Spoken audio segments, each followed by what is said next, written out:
Mana turagushimye wari mu ijuru n'isi ukarema inyanja n'amasoko wowe tubumba bumbye mu ishusho ryawe ukaduha ubwenge ukadutandukanya n'ibindi birenga byose waduha agaciro turagushimye izina ryawe rabwicubahiro uyu mwanya turi imbere yawe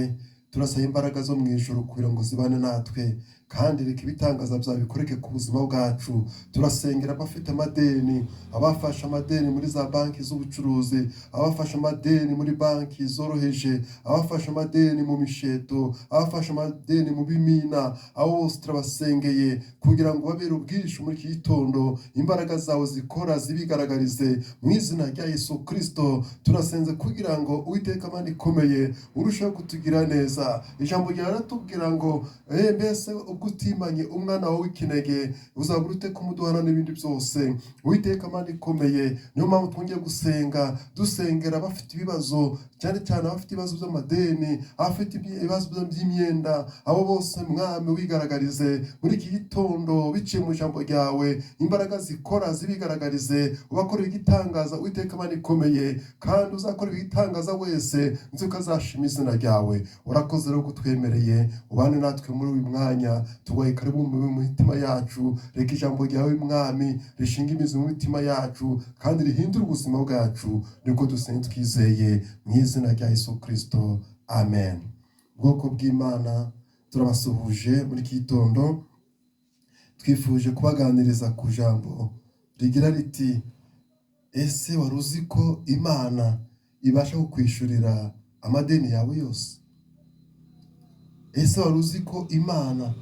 ibasha kukwishurira imyenda yawe yose Bibiliya iratubwira ngo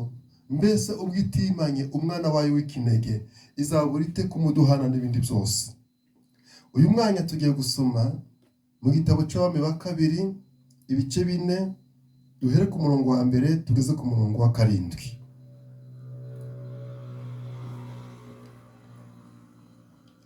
bukeye umugore umwe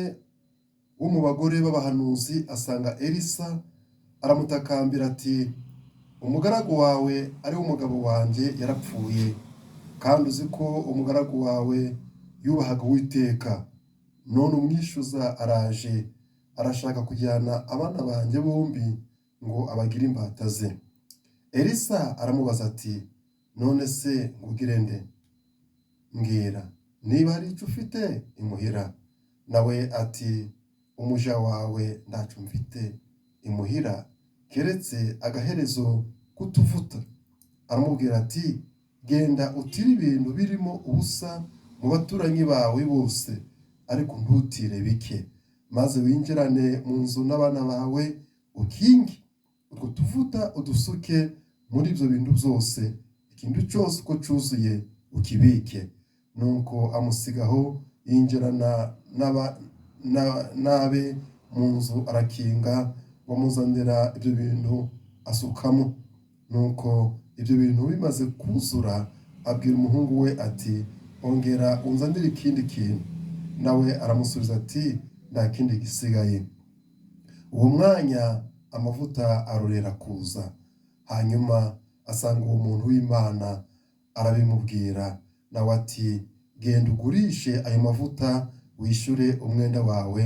asigara agutungane n'abana bawe amen amen bwoko bw'Imana nongeye kubishimira muri iki gitondo mbagezaho inkuru nziza burya Imana kwitayeho Bibiliya iratubwira ngo Uwiteka ndazagusiga kandi azaguhana ndazakurekera mu maboko y'ababisha bawe ijambo ry'Imana ni rizima rifite imbaraga ngo ricyaye amugi yombi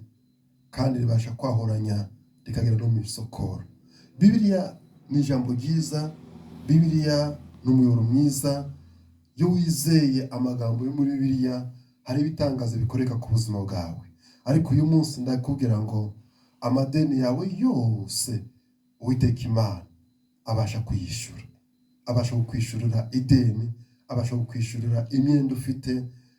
kabone nubwo yaba ari amadeni akomeye wafashe muri za banki zikomeye muri za banki z'ubucuruzi cyangwa se mu misheto cyangwa se mu bimina Uwiteka ashoboye byose kuba mwizera bose muri iki gitondo ndagushishikariza kugira ngo wizere Imana, guhera umunsi umwizere kandi ushire ibyiringiro byawe muri we. Niba wifuza ko Imana